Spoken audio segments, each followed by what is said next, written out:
గురువుగారు, అధ్యాపకులు, గురువులు, ఆచార్యులు ఇవన్నీ కూడా ఒకే అర్థాన్ని సూచించే విషయాలా? లేకపోతే వేరు అర్థాలున్నాయా వీటికి? భారతీయ వాంగ్మయం ఎటువంటిది అంటే ప్రతి పదానికి ఒక అర్థం వేరుగా ఉంటుంది.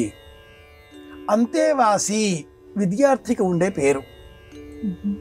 వెనుక నడిచేవాడు అని అర్థం. ఛాత్రుడు ఇది కూడా విద్యార్థికి ఉండే సంబోధనలలో మరి ఒకటి. గొడుగు వలె గురువు వారి వెంటనే ఉండి నడిచేటటువంటి వాడు, గురువు యొక్క రక్షణ బాధ్యత స్వీకరించిన వాడు. విద్యార్థి విద్యను యాచించి స్వీకరించేవాడు. 4 విధాలుగా గురు శుశ్రూషయా విద్య చేసి అర్థించేటటువంటి వాడు విద్యార్థి. ఇది ఎలాగో విద్యను బోధించేటటువంటి ఆ గురువుకు సంబంధించిన సంబోధనలు కూడా వేరువేరుగా ఉన్నాయి. అన్నీ ఒకటి కావు. అందరూ విద్యను బోధించేవారే, కానీ ఆ బోధించే క్రమంలో భిన్న భిన్నమైన పదాలను మనం అర్థాలుగా స్వీకరించాలి.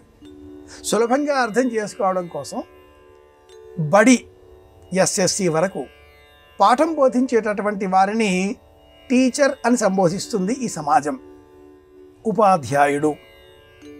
ఆ తదుపరి ఇంటర్మీడియట్ విద్య, వీరిని లెక్చరర్ అని బోధిస్తుంది ఈ ఆధునిక విద్యా సరళిలో సమాజం. లెక్చరర్ ఉపన్యాసకుడు. ఆ పై స్థాయిలో స్నాతకోత్తర విద్య, డిగ్రీ స్థాయి.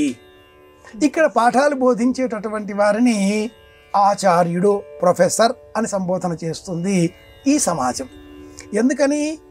ప్రాథమిక విద్య ఎస్ఎస్సి వరకు ఉండేటటువంటి వరకు ఉండే చదువులో ఆ గురువు లేక ఉపాధ్యాయుడు విద్యార్థితో పాటు తాను పరిగెడతాడు, తాను అభ్యాసం చేస్తూ ఉంటాడు.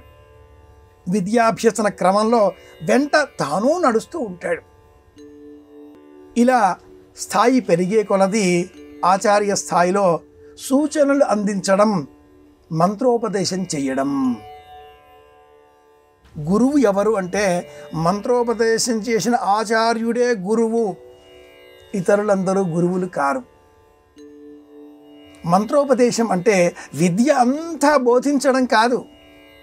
విద్యకు సంబంధించిన ఆ సారాంశమంతా కూడా సూక్ష్మంగా ఒక సూత్ర రూపంలో బంధించి, ఆ బంధించిన ఈ సూత్రానికి మరింత శక్తిని ఆపాదించే నిమిత్తమై 6 విధాలుగా ఉండేటటువంటి క్రమంలో అంగన్యాస కరన్యాసాలు, ధ్యాన శ్లోకం, శక్తి, కీలకము, కవచము, ఈ 6ంటిని కూడా జతపరిచి గురువు ఆచార్యుడిగా ఒక మంత్రాన్ని బోధిస్తాడు, ఒక అక్షరం బోధిస్తాడు.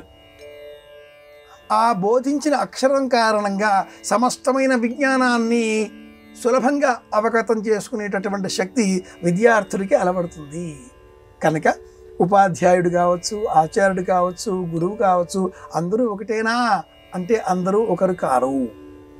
ఆధ్యాత్మిక పరమైన జ్ఞానాన్ని, మంత్రోపదేశం ఇచ్చేటటువంటి వారిని మాత్రమే ఆచార్యులుగా పిలవాలి. లౌకికంగా మనం అందరినీ కూడా గురువు గురువు అని సంబోధన చేస్తున్నాం.